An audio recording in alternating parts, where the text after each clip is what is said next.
serves kind of as a den mother to all of us, and kind of as a mother bear. I'm sure you may have witnessed yesterday in her speech. She really kind of takes us all under her wing and really guards our children as her own, and has really taken good care of me. So we really have a lot of love for Gail in our home. So pleased to be around so many of you here, so many families, friends, clinicians, researchers, and advocates, some of them in the other room. But we're all gathering together with one unifying goal: to raise awareness and reduce the incidence of congenital CMV. My name is Janelle Greenlee, and I'm a mother of 4 with a set of CMV twins, and also the creator of Stop CMV.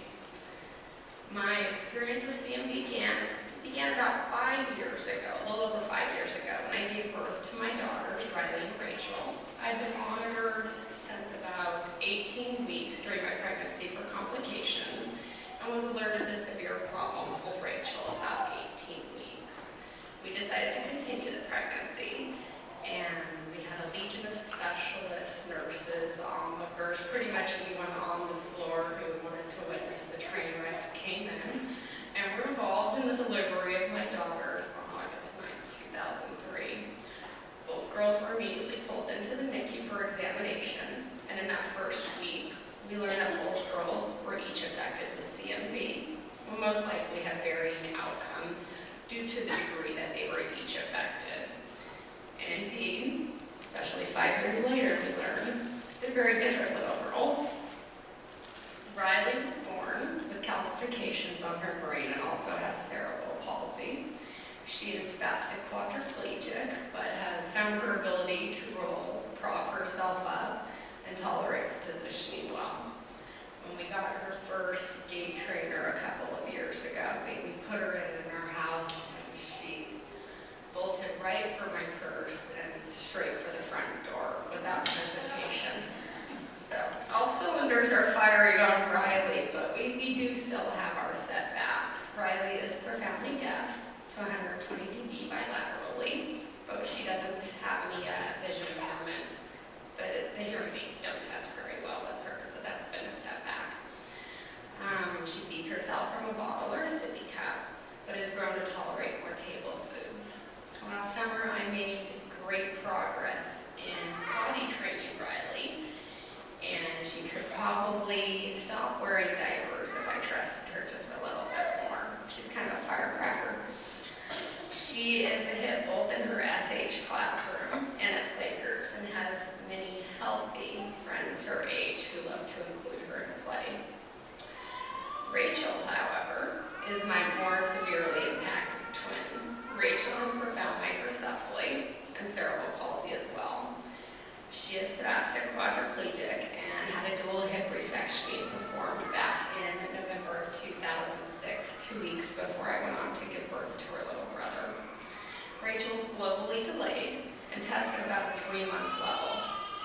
She is also profoundly deaf to 120 dB and has vision impairment. She has very cute little glasses that she loves to wear though. She is tube-fed and has a missing fungification. Rachel's fortunately fought off a few pneumonias over the years. Mom always loves to mug it up next to her, make her feel like she's at home. We've been very lucky that she's fought off these pneumonias, but we still have a lot of difficulty in her breathing and keep working to make her as comfortable as we can. She has seizure disorder, which has been controlled and monitored over the years. And like her sister, as you can see, Rachel's also developed quite a following in our community and has many little friends and folks who like to come over and visit her and pet her and give her kisses. So, very popular little girls. The last 5 years in our family, a long 5 years, we've gone on to lead a life probably very similar to yours. Endless appointments, therapies, doctors, lots of equipment, battling bureaucracies, insurance nightmares, IEPs, all while holding our sweet girls close with an unexplainable love but cautious hopefulness. And even as time continues and we grow more comfortable and used to this life, if that's even possible, We remember the early days, the researching on the internet, trying to reach out to anyone, other families, doctors, anyone who could possibly give us the hope that our little girls would be okay, be unscathed. Like many of you, I was lucky enough to find some of the existing groups on the internet, the Yahoo groups, Gail's Parent-to-Parent Support Network, the Listserv, MySpace, as well as many others. Early on in these groups, like many of you may have noticed, I noticed a resounding frustration amongst my peers. While we loved and cherished our children, there wasn't enough being done in our eyes. There was more that could be done. And as long as more new parents were coming in and checking in as new parents, we had a cause and a reason to take action, because there shouldn't be new parents checking into the group as often as there were. In the fall of 2003, I created the CMV Action Network and Stop CMV with the original goal of creating awareness and educating the public via the internet. I had Stop CMV shirts printed as grassroots billboards to disseminate into the community around the world that Gail's wearing here. Thank you. I didn't wear mine. While I became busy by life, however, and distracted by attending to the more important calling of actually raising my children, Stop CMV has stood for 5 years as a constant public awareness campaign, providing concise and important information, not only on the CMV virus, but more importantly, how to prevent it. While conceptualizing Stop CMV, I was able to apply my professional experience to my personal experience. I was able to draw my years in public relations and creating campaigns and marketing strategies. And part of the joy that I've experienced in creating and marketing Stop CMV is that I've been able to cultivate my talents and be able to hone them and present them as my gift to the cause. Which brings me to my greater question as we sit today and enjoy some breakfast. What is your gift that you can bring to the cause? Like many of you, I've been so lucky to come into contact over the years with many other CMV parents, and I've been really inspired by the abilities of my peers and the distinct ways that they've been able to use their actions as a vehicle for coping and moving through the emotions that we all experience along this journey. Like we heard from yesterday, Lisa Saunders, a CMV mother from New York, who I look up to very much, spent much of her daughter Elizabeth's life writing, and has gone on to publish books, most recently, like we heard about yesterday, Anything But a Dog, in which she relates the story of Elizabeth's experience with a beloved pet. Tracy McGinnis, another CMV mother in Nebraska, who we also met yesterday, working laboriously back there with her children. Good morning. She's used her energies and talents to form a nonprofit in her son's name, as we heard, and most recently organized a walk and roll-a-thon in her community to raise money and awareness for CMV. I truly admire the efforts of these two women in part, because they've been able to harness what is genuinely inside of them and use their life experience and individual talents and resources to make a positive impact in our community and in the public eye at large. Some of you are probably sitting and thinking, what do I have to offer? We all have unique opportunities before us as we sit through the speakers at this conference to hear about various avenues to pursue, whether it's starting a nonprofit, lobbying politicians or insurance companies, any number of big, great, grandiose things that we could do. But as we sit and as we listen all together, let us not forget the simple talents and abilities that we possess that we can use to enact change today. A great example of this comes from a CMV family member that I came into contact with once. She found such a way to put her time, talent, and skills to use by quilting. Her church was creating a quilt, and she ended up designing and devoting an entire square, stitching it, devoting it to CMV, paying quiet tribute to CMV children and families like ours, while communicating awareness to those in her congregation and in her community. Very interesting idea.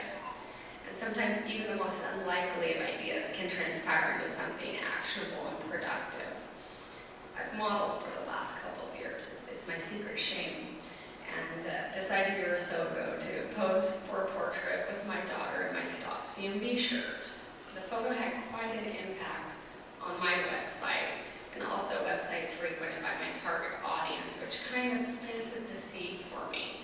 And I've been lucky to have photographers I work with shoot models in my shirts. Not only am I able to use these images for my website and my ad work, but these models and photographers in turn use them in their portfolios, which are shopped around all over the industry and the internet, further mobilizing the message. So, strange as it sounds, it's worked. Over the years, I've had so many parents emailing, really frustrated, asking, what can I do? And I'm excited to announce another creative avenue that we've been exploring this past year. Stop CMV area representatives. We've already received about 20 to 30 applications from parents, family members, and just plain concerned members of the community expressing interest in heading up chapters of Stop CMV in their own communities. They'll be giving presentations to at-risk groups and disseminating pre-approved materials. Additionally, the neat part of this is that these chapters serve as a vehicle for support at the local level, but they also allow parents and families to pool and share resources specific to their cities, states, counties, and countries. For those that are interested in taking drastic action and don't want to assume a mantle of responsibility, we understand. Sometimes it's as easy as wearing a t-shirt to the grocery store or pasting a banner ad, such as one of these, onto your family's blog. Sometimes it's even easier to pass along a website that can tell the story for you. There's so many simple ways to help spread the message about the virus without becoming chief spokesperson for the virus, because very few of us want to be that. Unfortunately, we went here. But we have all found ourselves in this unique situation, this poignant moment where we have the opportunity to find what is genuinely inside of us and give of ourselves. I strongly believe, especially from my own personal experience, that the best way to work through the grief and emotions that many of us will carry with us for our entire lives, sometimes that way to succeed in tragedy is to take action and to give of ourselves and our time and our talents. Reach out to those around you in your daily life, and when you're able or you feel the need to do so, share with them the most simple of messages that we herald on Stop CMV. If you are pregnant, wash your hands, don't kiss babies or kids on the mouth, and don't share drinks or utensils with them. It's that simple.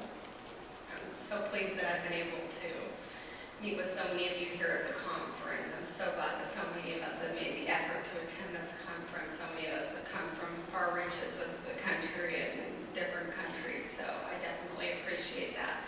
My ambitious hope is to hopefully meet with every one of you, if I haven't already, and congratulate you on your extraordinary efforts in raising your children, and for being my strength, knowing that so many other families out there are just like mine, holding your sweet children close with that same cautious hopefulness that has sustained my family over the years. Let us work together. Let's support each other. Let's work together to try to raise awareness, reduce the incidence of congenital CMV in future generations. Thank you so much.